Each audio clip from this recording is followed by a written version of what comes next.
हैं और words of wisdom भी लेके आ गए हूं ताकि आप लोगों को खुद रिसर्च ना करनी पड़े और मैं आप लोगों को हेल्प करूं। उसमें एक जो न्यूयॉर्क टाइम्स ने कोट किया था कि the greatest of evils and the worst of crimes is poverty.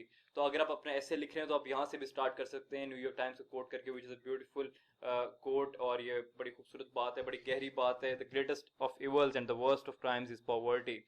New York times की बात हो गई, फिर एक और हम इसमें बात करते हैं। एक और बड़ी खूबसूरत कोट है, मुझे इसका रेफरेंस अभी याद नहीं है, लेकिन ये कोट यहाँ पे है कि the leaders of the French revolution excited the poor against the rich. जो फ्रेंच रेवोल्यूशन आया था उन्होंने गरीबों को उकसाया अमीरों के मुकाबले में। This made the rich poor. अमीर तो गरीब हो गए, but it never made the poor rich. लेकिन जो गरीब थे वो कभी भी अमीर नहीं हो सके, तो पॉवर्टी और ज्यादा बढ़ गई। जो गरीब थे वो पहले ही गरीब थे और अमीर भी आके गरीब हो गए। तो आप इसको सिर्फ एज अ फैक्ट अपने ऐसे में कहीं भी मेंशन भी कर सकते हैं। आप इसे कोट या वर्ड ऑफ विजडम बना के ना करें, आप वैसे भी एक सिंपल लाइन भी लिख सकते हैं। यहाँ से स्टार्ट करें, विच इज अ ब्यूटीफुल लाइन।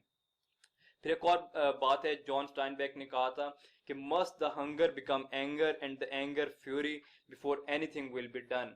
कि हंगर जो है, जब किसी का पेट में जब खाना नहीं होता, जब वो भूखा होता है तो वो उसके खाने के लिए कुछ भी कर सकता है और वो गुस्से में आ जाता है, एंगर में आ जाता है। जब वो एंगर आएगा तो एंगर इवेंचुअली फ्यूरी बन जाता है।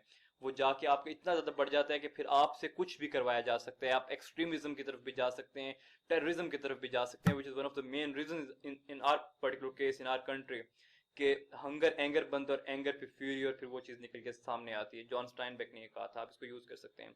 फिर मैं कुछ इंटरेस्टिंग फैक्ट्स लेके आया हूँ, फिगर्स, ऐसी जो बातें जो कि सुन के बंदे का रोंगटे खड़े हो जाते हैं कि यार ये ऐसा भी है, दुनिया में ऐसा भी हो रहा है। तो हम उसमें बात करते हैं कि यूएसए एनुअल मिलिट्री बजट जो है, अगर हम वो देखते हैं तो उनका जो पर डे पर पर्सन अगर हिसाब लगाया जाए तो वो $20 जो है उनका बजट जो है वो मिलिट्री पर्पज पर हेड जा रहा है। और पॉवर्ट डेवलपमेंट पर्पजेस के लिए सिर्फ $1 इन कंपैरिजन जा रहा है। मिलिट्री पर्पज के लिए $20 जा रहे हैं और डेवलपमेंट पर्पजेस के लिए सिर्फ $1 पर पर्सन जा रहा है, विच इज वेरी अलार्मिंग। और यूएस का मिलिट्री बजट है कितना, $600 बिलियन। $600 बिलियन।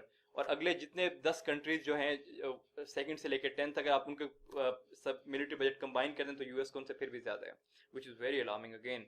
तो comparison of defence and military budgets with development, अगर आप डेवलपमेंट फंड्स देखें तो $20 and $1, which is alarming alarming. And again फिर अगर हम दुनिया में पूरी ग्लोबली देखें तो हर 4 में से एक दुनिया में ऐसा आदमी है कि जिसको पीने का साफ पानी नहीं मुहैया। दुनिया, पाकिस्तान में तो सिचुएशन ज्यादा खराब है, लेकिन दुनिया की बात करें कि दुनिया में भी 4 में से एक इंसान को पीने का साफ पानी नहीं मिल रहा, which is again very alarming, it is disturbing fact. और फिर एक और बड़ा मजे का फैक्ट है, what the world spends in half a day on military purposes can finance the entire malaria eradication programme of WHO। कि अगर हम जितना मिलिट्री पर्पस पे दुनिया आधे दिन में खर्चा करती है, अगर उसको आधे दिन के लिए रोक दिया जाए और वो पैसा सिर्फ मलेरिया के लिए इरेडिकेट करने के लिए यूज किया जाए, तो मलेरिया का पूरा इंटायर प्रोग्राम इरेडिकेट कर देगा, मलेरिया को ही खत्म कर देगा दुनिया से। कितनी खूबसूरत बात है। लेकिन we are human, we are, this is mad world, और ये ऐसे ही है। This very alarming again. फिर एक और फैक्ट है कि every day the world produces 2 pounds of grain for every man, women and children, which is enough to provide 3000 calories a day. कि दुनिया में इतनी प्रोडक्शन हो रही है ग्रेन की कि आपको 2 पाउंड ग्रेन हर बंदे को मिल सकता है। 7 बिलियन अगर पॉपुलेशन है दुनिया की तो हर बंदे को 2 पाउंड मिल सकता है, इतनी ग्रोथ है दुनिया में। लेकिन again this is a mad world, और आधी से ज्यादा जाया की जाती हैं because of our policies and tariff and trade, कुछ ट्रेड के रेगुलेशंस की वजह से वो समुद्र में फेंक दी जाती हैं चीजें। तो again this is a very hopeless case for the humanity. और उस पर फिर एंड पे मैं आपको बता रहा हूँ कि आपने इसके लिए और क्या क्या पढ़ सकते हैं। कुछ तो बातें मैंने आपको शुरू में बताई कि आप शुरू में वहां से जाके रिसर्च करें।